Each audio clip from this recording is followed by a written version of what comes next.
Otto Adolf, son of Karl Adolf Eichmann and Maria nie Schäffeling, caught in a suburb of Buenos Aires on the evening of May 11th, 1960, flown to Israel 9 days later, brought to trial in the District Court of Jerusalem on April 11th, 1961, stood accused on 15 counts.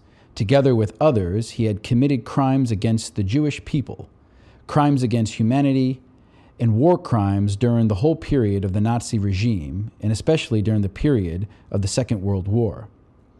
The Nazi and Nazi collaborators' punishment law of 1950, under which he was tried, provides that, quote, a person who has committed one of these offenses is liable to the death penalty, end quote.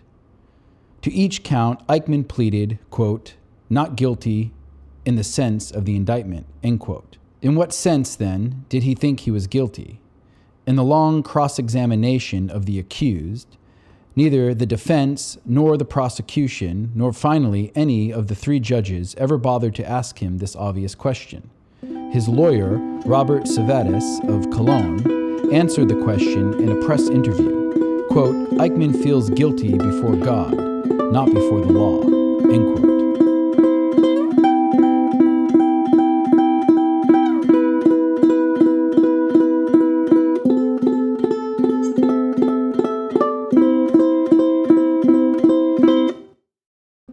Welcome to Positive Readings. Today I'll be looking at Hannah Arendt's Eichmann in Jerusalem, a report on the banality of evil. This book was published as a series of articles in The New Yorker in 1963, and it's many things. It's partly a historical record of the trial. It's partly a history of the Holocaust, and it's also a meditation on law and punishment and the essence, or puts forth an argument for the essence of international law. It's a fairly long book with a lot of sources. It's impossible that I can go through all of this, so what I'm going to restrict this video to is the surprises that I came across in this book. I do not know that much about the Holocaust or the World War II time period, so maybe some of the surprises for me would not be so surprising for other readers. One of them, which was already brought up in that reading I just did at the beginning, when they're talking about Eichmann, is the fact that he was captured in Buenos Aires. I did not know that, and this is going to go, or Hannah Arendt goes into more behind that story later in the book. Arendt is Jewish herself, but she's also quite critical of the trial. She does not believe that Eichmann is innocent. She certainly believes he deserves to be punished, but she is critical of how the state of Israel went about apprehending him, and even about how they went about the trial. So I'm going to look at some of these criticisms that she gives. They're interesting, not just for the fact that they're criticisms, which tend to be more interesting anyways in general, but for what they say about the state of nations and norms and what we know about countries, or what we think we know about certain countries. From the beginning, Hannah Arendt criticizes the fact that this trial is being done in Jerusalem, and the fact that it should have been an international trial. And here she says at the opening, this is on page 5, like almost everybody else in Israel, he believed, this is Mr. Hosner, that only a Jewish court could render justice to Jews, and that it was the business of Jews to sit in judgment of their enemies. Hence, the almost universal hostility in Israel to the mere mention of an international court, which would have indicted Eichmann not for crimes against the Jewish people, but for crimes against mankind committed on the body of the Jewish people. So this is a distinction that Arendt will go back to later, much later, near the end of the book, when she's talking about the essence of justice and how it should be based on law and not on revenge. So throughout this book, she's constantly drawn, I guess, criticism or emphasizing the fact that he's being punished for crimes against the Jewish people, when really he should be punished for crimes against, as she says here, committed crimes against mankind committed on the body of the Jewish people.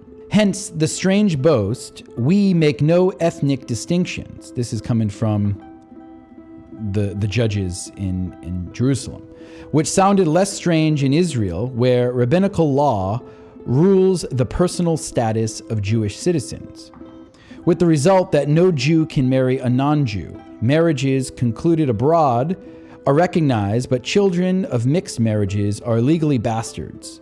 Children of Jewish parentage born out of wedlock are legitimate. And if one happens to have a non-Jewish mother, he can neither be married nor buried. The outrage in this state of affairs has become more acute since 1953, when a sizable portion of jurisdiction in matters of family law was handed over to the secular courts. So I take that to mean similar to how in Islamic culture you might have Sharia law. So this was in 1953. A lot of these rabbinical laws, the laws established by the rabbis, were passed over to the secular kind of government. And this, as she's going to mention, brought about some good changes. Women can now inherit property and in general enjoy equal status with men. Hence, it is hardly respect for the faith or the power of the fanatically religious minority that prevents the government of Israel from substituting secular jurisdiction for rabbinical law in matters of marriage and divorce. So it's not this fanatic religious minority that's saying that we need to follow some of these rabbinical laws and not others. Israeli citizens, religious and non-religious, seem agreed upon the desirability of having a law which prohibits intermarriage.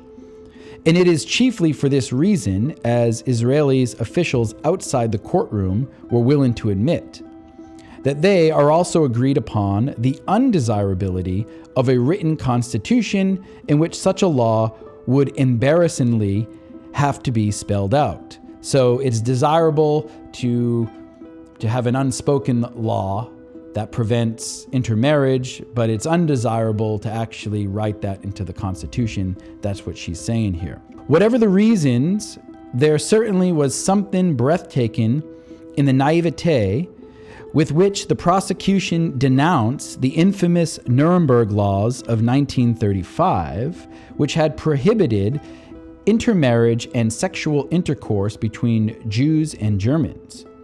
The better informed among the correspondents were well aware of the irony, but they did not mention it in their reports. This, they figured, was not the time to tell the Jews what was wrong with the laws and institutions of their own country.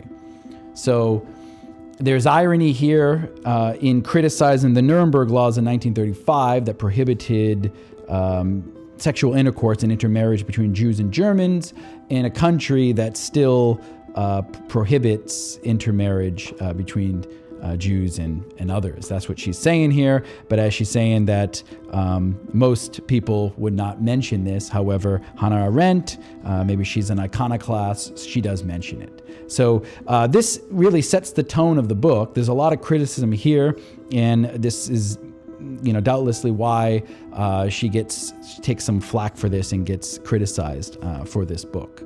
Because this book acts as a history of a trial, a lot of this history comes out in the story, or as stories, as different witnesses come on and they give their testimony, and we find about who this person is and this kind of background story about them. One here, this is around the middle of the book. They talk about a person named Becher, Becher. He's brought in as a witness. He's an enemy, they say, a kind of a rival of Eichmann. But he's a nefarious character himself, according to Hannah Arendt. So let me read this part. Becher claimed that he had been sent to Hungary only in order to buy 20,000 horses for the SS. This is unlikely, since immediately upon his arrival, he began a series of very successful negotiations with the heads of big Jewish business concerns. His relations with Himmler were excellent. He could see him whenever he wished. His special mission was clear enough.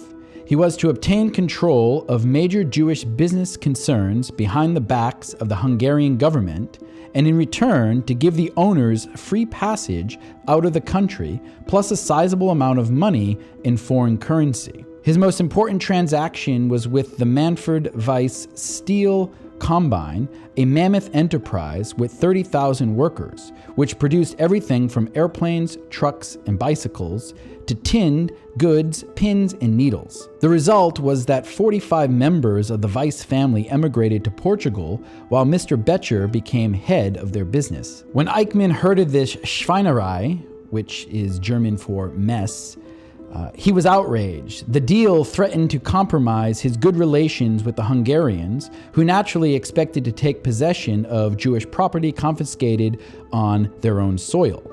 He had some reason for his indignation, since these deals were contrary to the regular Nazi policy, which had been quite generous. For their help in solving the Jewish question in any country, the Germans had demanded no part in the Jews' property, only the costs of their deportation and extermination. And these costs had varied widely from country to country. So essentially, the Nazis had a policy where they'd go in, they would find collaborators in the countries that they were trying to remove Jewish people from. As part of moving these people to concentration camps, the countries would get the businesses of these Jewish families. But we can see here that some of these, again, Jewish people like Becher, had good relations with the Nazis, with Himmler, and was able to get the rich out, essentially. The wealthy were able to kind of buy their way out. So again, this is something that maybe should not be surprising. The wealthy normally find their ways, out of a situation. But reading it in detail here, I find it kind of shocking. This theme of corruption within kind of the Jewish community in these different countries is taken up again later. This is on page 198. Arendt is talking here about the special privileges to a certain extent that the Zionists were able to have. And this was because the movement was trying to move Jews out of Europe to Palestine, which was obviously it cohered with what the Nazis wanted. It also became clear that the Zionist functionaries in Hungary had received greater privileges than the usual temporary immunity to arrest and deportation granted the members of the Jewish Council. The Jewish Council were these kind of groups of kind of Jewish leaders, and they would get certain privileges during this time. Again, partly because they were helping to select the people being sent off to camps, which she talks about later. The Zionists were free to come and go practically as they please. They were exempt from wearing the yellow star. They received permits to visit concentration camps in Hungary, and somewhat later, Dr. Kastner, the original founder of the Relief and Rescue Committee, could even travel about Nazi Germany without any identification papers showing he was a Jew. And the significance of bringing this up is because Eichmann, part of his job, he was considered an expert on the Jewish question. I think that's how they word it in here. But part of his job was when he would go to these different countries like Hungary, is he would set up these Jewish councils and then have them do the kind of the work of selecting who stays, who gets sent off, and dealing with that, who's going to get the businesses that are taken. These layers of corruption obviously call into some question about what Eichmann's role was, how guilty he was for what he's being accused of. This comes to more clarity, again, later near the end of the book. This is on 207. Eichmann's lawyer, Dr. Savatis, had impugned the impartiality of the judges. So he's criticizing the impartiality of these Jewish judges. He says no Jew, in his opinion, was qualified to sit in judgment on the implementers of the final solution because, again, he would think that they cannot be impartial. This is going to lead to Hannah Arendt kind of summarizing, again, some of the legal problems with this trial, but also the level of Eichmann's guilt, and it's worth reading. Again, this brings us to also her theory of law and justice. There was an additional difficulty. In Israel, as in most other countries, a person appearing in court is deemed innocent until proved guilty. But in the case of Eichmann, this was an obvious fiction. If he had not been found guilty before he appeared in Jerusalem, guilty beyond any reasonable doubt, the Israelis would never have dared or wanted to kidnap him.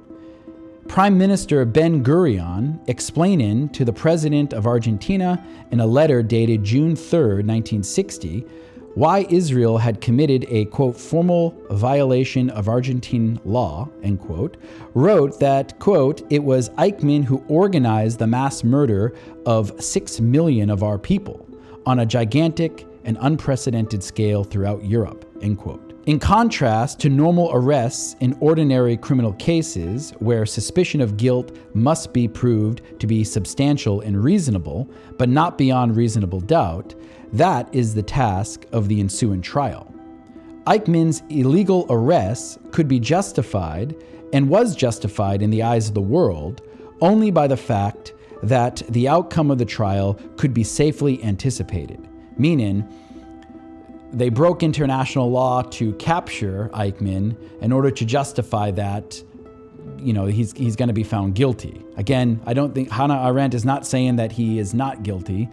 She certainly thinks he is guilty. His role in the final solution, it now turned out, so throughout this trial, and again, we've got many pages here going through it, it now turned out had been wildly exaggerated, partly because of his own boasting, partly because the defendants at Nuremberg and in other post-war trials had tried to exculpate themselves at his expense, and chiefly because he had been in close contact with Jewish functionaries since he was the one German official who was an, quote, expert in Jewish affairs and in nothing else.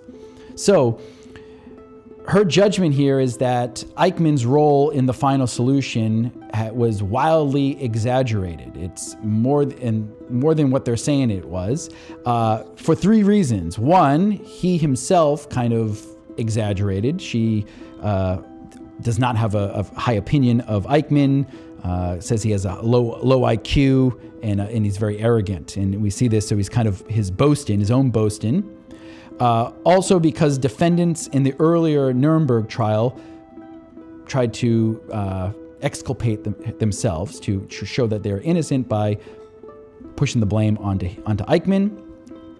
And finally, because of his connections with the Jewish functionaries, these Jewish councils that he set up, who actually did the selecting of the prisoners, and as we find out later in this book, again, another surprising thing, it did most of the murdering as well. So all of this history, these little details from various witnesses, all lead up to this epilogue where Hannah Arendt gives us a kind of a philosophical perspective on justice. She says that, unfortunately, this trial implies the criminal proceedings are initiated by the government in the name of the victims, who are assumed to have a right to revenge. She's saying revenge should not be the essence of justice. Continuing, the way she put this, I'll read here. With such rhetoric, the prosecution gave substance to the chief argument against the trial, that it was established not in order to satisfy the demands of justice, but to still the victim's desire for, and perhaps right, to vengeance. So this is the chief criticism of the trial, that it's just being done for vengeance and not for justice. Criminal proceedings, since they are mandatory and thus initiated even if the victim would prefer to forgive and forget, rest on laws whose essence, to quote Telford Taylor, writing in the New York Times Magazine, quote, is that a crime is not committed only against the victim, but primarily against the community whose law is violated. So the importance here is that in criminal cases, again, even if the victim doesn't want to proceed, they must proceed, because it's not about the victim. It's about the law, the community who has been violated, and it's been violated on the body of the victim. But again, the crime is bigger than the victim, is bigger than vengeance. This is her argument. The wrongdoer is brought to justice because his act has disturbed and gravely endangered the community as a whole, and not because, as in civil suits, damage has been done to individuals who are entitled to reparation. The reparation affected in criminal cases is of an altogether different nature. It is the body politic itself that stands in need of being repaired. And it is the general public order that has been thrown out of gear and must be restored, as it were. So the crimes against humanity, these criminal crimes, knock the community, knock public order into chaos, and that's what needs to be restored. That's what justice is about, according to her. It is, in other words, the law, not the plaintiff, that must prevail. The law, again, superseding the victim. Now, that kind of might go against how we feel, because we've experienced a crime on a personal level, but applied to countries, I think, again, even though my gut feeling tells me not to go along with this, I do think there's intelligence in this. To offer this same argument in another way, I think it's worth reading another passage where she talks about this. This is on page 271. She says, "For just as a murderer is prosecuted because he has violated the law of the community, and not because he has deprived the Smith family of its husband, father, and breadwinner, so these modern state-employed mass murderers must be prosecuted because they violated the order of mankind, and not because they killed millions of people." Continuing this point and her criticism, on 275, Hannah Arendt says, "At no point, however, either in the proceedings or in the judgment did the Jerusalem trial ever mention even the possibility that extermination of whole ethnic groups, the Jews or the Poles or the Gypsies, might be more than a crime against the Jewish or the Polish or the Gypsy people, that the international order and mankind in its entirety might have been grievously hurt and endangered." So again, this is her main criticism against this trial. They illegally captured Eichmann, and they're not treating it as a crime against humanity, against the law, but more as a way of seeking revenge, which she would say is a problem. From the viewpoint of our legal institutions and of our moral standards of judgment, this normality was much more terrifying than all the atrocities put together, for it implied, as had been said at Nuremberg over and over again by the defendants and their counsels, that this new type of criminal, who is in actual fact hostis generis humani, so this is enemy of the people, commits his crimes under circumstances that make it well nigh impossible for him to know or to feel that he is doing wrong. So this is where we get from the title, the banality of evil, that someone like Eichmann is not even aware because he's part of this system, this killing machine. I believe this point was criticized by actually the historian Raoul Hilberg, who Hannah Arendt uses a lot of. That's where she gets a lot of her history from in this book. I believe he criticized this point that she's making. And I think even in her own writing in here, she kind of contradicts it to some extent in her criticisms of Eichmann. As a last word as to where we are heading in the future with mass extermination, genocide, and justice, another point that Hannah Arendt brings up, which is kind of terrifying, thinking of the technological advancements that have happened since the time she wrote this. No punishment has ever possessed enough power of deterrence to prevent the commission of crimes. So punishing will not deter against the crime.